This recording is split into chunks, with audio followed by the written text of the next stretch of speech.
अस्सलामुअलैकुम, आप देख रहे हैं GNN और मैं हूं इब्राहिम पीरजादा और मैं हूं हुदा शाह। सबसे पहले आपको बताएं कि तहरीक इंसाफ का 24 नवंबर को एहतजाज खैबर पख्तूनख्वा के सरकारी वसाइल और मुलाजमीन की शिरकत रोकने के हवाले से बड़ी पेशरफ।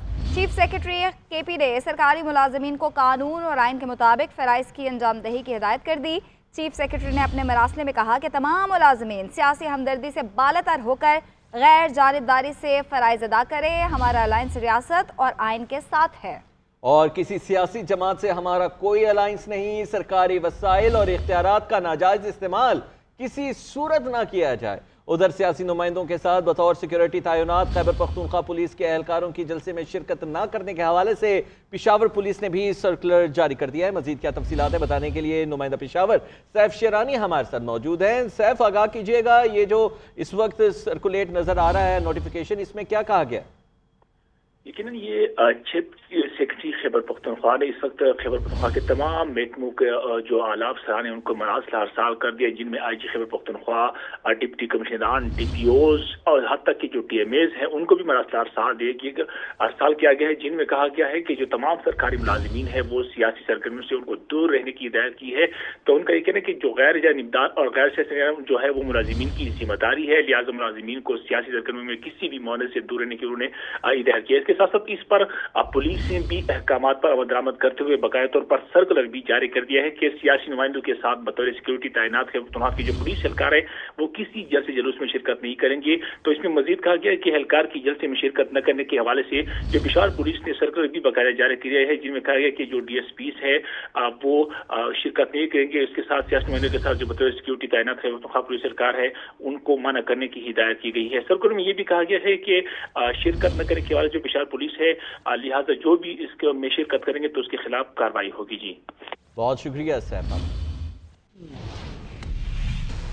PTI के 24 नवंबर के एहतजाज के खिलाफ दरखास्त पर इस्लामाबाद हाई कोर्ट का तहरीरी हुक्मनामा जारी हुआ है। अदालत ने अमन व अमान कायम रखने के लिए इस्लामाबाद इंतजामिया को कानून के मुताबिक तमाम इक़दाम उठाने की हिदायत जारी कर दी। तहरीरी हुक्मनामे में कहा गया है कि इंतजामिया की जिम्मेदारी है कि कानून की खिलाफ वर्जी ना होने दी जाए और यकीनी बनाया जाए कि आम शहरियों के कारोबारी जिंदगी में कोई रखना ना पड़े। पुरअमन एहतजाज, धरने और रैली की इजाज़त के लिए मुरवजा कानून है। इस्लामाबाद इंतजामिया मुरवजा कानून के खिलाफ धरना, रैली या एहतजाज की इजाज़त ना दे। इस्लामाबाद हाई कोर्ट ने वज़ीर दाखिला को PTI के साथ पुरअमन और आइन के मुताबिक एहतजाज के लिए मुज़ाकरात का हुक्म दिया। तहरीर हुक्मनामे में कहा गया है कि अगर मुज़ाकरात कामयाब ना हो तो वज़ीर दाखिला कानून के मुताबिक इस्लामाबाद में अमन व अमान यकीनी बनाएं। अदालत ने वज़ीर दाखिला या किसी मुनासिब शख्स की सरबराही में कमेटी तश्कील देकर PTI क़यादत के साथ रब्ता करने का हुक्म दिया। PTI के एहतजाज का मामला। इस्लामाबाद हाई कोर्ट के हुक्म पर वज़ीर दाखिला अदालत पेश हुए। ताजरों की जानिब से दायर दरखास्त पर वक्फे के बाद समाअत हुई तो चीफ जस्टिस ने वज़ीर दाखिला मोहसिन नकवी को मुखातिब करते हुए कहा कि मिनिस्टर साहब, मैं आम तौर पर वुज़रा को नहीं बुलाता, आपकी आमद का शुक्रिया। चीफ जस्टिस आमिर फारूक ने कहा कि हम जानते हैं कि पहले भी इस तरह की पिटीशंस आई थी, ये बताएं आम शहरी का क्या कसूर है। एक सूबे के वज़ीर आला इस एहतजाज की सरपरस्ती कर रहे हैं। वज़ीर दाखिला ने अदालत को बताया कि 24 नवंबर को बेलारूस का एक डेलीगेशन आ रहा है, एक हेड ऑफ स्टेट आ रहा है। हम ये नहीं कहते कि एहतजाज ना करें, जिसने एहतजाज करना है अपने इलाकों में करें। ये क्या बात हुई कि इस्लामाबाद आकर ही एहतजाज करना है। चीफ जस्टिस ने कहा कि कंटेनर्स लगाकर रास्ते बंद करना या इंटरनेट बंद करना मसले का हल नहीं है, जिस पर वज़ीर दाखिला ने कहा कि आपसे मुकम्मल इत्तेफाक करता हूँ, हमने रेड जोन का तहफ़्फ़ुज़ करना है। मैं खुद भी कंटेनर्स लगाने के खिलाफ हूँ। पता नहीं कहा जा रहा है कि ये जिहाद है और कब्जा करना है। गुज़श्ता एहतजाज के दौरान 300 अफगानी गिरफ्तार किए। अल्लाह न करे इस तरह की सूरत हाल में कोई बड़ा नाखुशगवार वाक़या हो जाए। चीफ जस्टिस आमिर फारूक ने रिमार्क्स दिए कि पहले भी ऑर्डर्स दे चुका हूँ, मुख्तसर ऑर्डर करके दोबारा केस फिक्स करेंगे।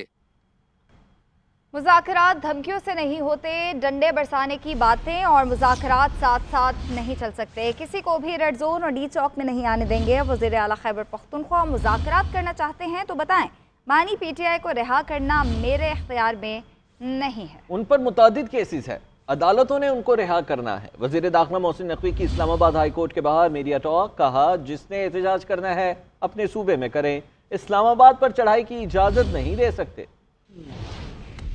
अफसोस की बात सिर्फ ये है कि लास्ट टाइम हम इसी सिचुएशन में थे जब SCO कॉन्फ्रेंस थी, और उसके बाद 24 को 65 रुकनी बेलारूस का वफ्द आ रहा है जिसमें 10 मिनिस्टर्स हैं, उनके प्रेसिडेंट आ रहे हैं 25 को, और हम वही काम करने जा रहे होंगे, कंटेनर लगा रहे होंगे, मोबाइल सर्विस बंद कर रहे होंगे, उनको प्रोटेक्शन हमारा देना सबसे पहली टॉप प्रायोरिटी होगा। उसके बाद डेफिनेटली हमने अपने इस्लामाबाद के शहर को, अपने इस्लामाबाद के शहरियों को प्रोटेक्ट करना है, और किसी किस्म की इजाज़त के बगैर हम किसी किस्म का जलसा जुलूस की इजाज़त नहीं दे सकते। लेकिन इस्लामाबाद आके एहतजाज करना, और वो भी उन दिनों में एहतजाज करना जिन दिनों में कोई ना कोई इवेंट हो रहा है कोई मुल्क के लिए, दिनों में एहतजाज करना, फैसला आवाम करें कि ये क्यों करते हैं और किस वजह से करते हैं। कोई मुज़ाकरात नहीं हो रहे हैं। एक चीज़ मैं आपको क्लियर बता दूं, मुज़ाकरात ये धमकियों से नहीं होते। अपनी ज़ात की बात करो, मैं खुद इस हक में हूँ कि हाँ बातचीत होनी चाहिए मुल्क में हर एक के साथ, चाहे आप एक पार्टी नहीं, अगर किसी और को भी इशू है, कोई इशू है तो आपको बैठ के डिस्कस करना चाहिए। ये तो कोई सूरत नहीं है कि धमकियाँ दें और उसके बाद कहें कि बातचीत करनी है, कोई सूरत नहीं। वज़ीर दिफा ख्वाजा आसिफ का कहना है कि बानी PTI की रिहाई का ताहाल कोई इम्कान नहीं है। इस वक्त उन्हें रिलीफ मिलना मुमकिन नहीं। PTI सरतोड़ कोशिशें कर रही है कि 24 नवंबर का एहतजाज ना करना पड़े। गंडापुर रोजे अव्वल से ही बानी PTI की मर्जी से वफाकी हुकूमत और इस्टेब्लिशमेंट के साथ राबिते में है।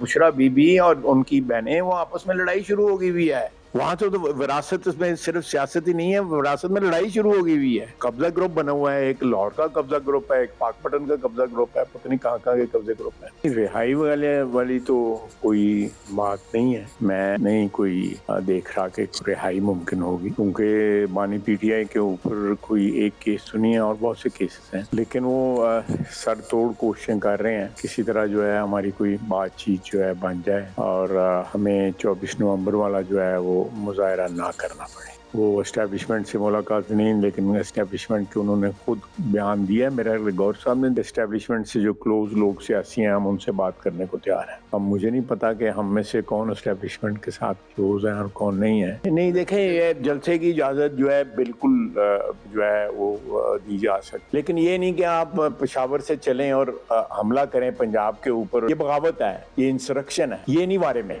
इसको रोका जाए। वफाकी वज़ीर इत्तलात अतातार का बानी PTI के बयान पर दिलचस्प तबसरा। कहते हैं बानी PTI का जेल से रिहा करने पर एहतजाज मुलतवी करने का बयान कैदी की फ्रस्ट्रेशन और घबराहट का एतराफ़ है। साबित हुआ 24 नवंबर को इंतशार की कॉल का मकसद डील के लिए जद्दोजहद करना है। जो कहता था डील नहीं करूंगा, डील कर लो की सदाएं दे रहा है और विफाक पर लश्कर कशी करने पर बज़िद है। आपसे डील सिर्फ कानून करेगा जिसके आप मुजरिम हैं।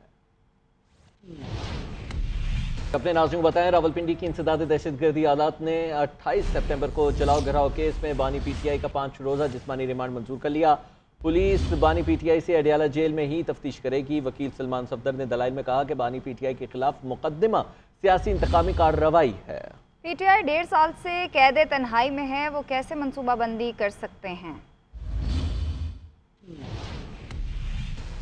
इस्लामाबाद हाई कोर्ट ने नैब की तोशाखाना 1 केस एहतसाब अदालत को दोबारा फैसले के लिए भेजने की दरख्वास्त मुस्तरद कर दी। बानी PTI के वकील अली जफ़र 27 नवंबर से केस के मेरिट पर दलाइल का आगाज़ करेंगे। तोशाखाना 2 केस में आज भी मुल्ज़िमान पर फ़र्द जुर्म आयद नहीं हो सकी। वज़ीर इत्तलात पंजाब अज़मा बुखारी कहती हैं रियासत के खिलाफ अल जिहाद के नारे लगाकर PTI ने साबित किया ये TTP का सियासी विंग है। TTP के सियासी विंग ने जहाद स्क्वाड भी कायम कर दिया। फितना पार्टी ने जहाद स्क्वाड को मुसल्ला किया है।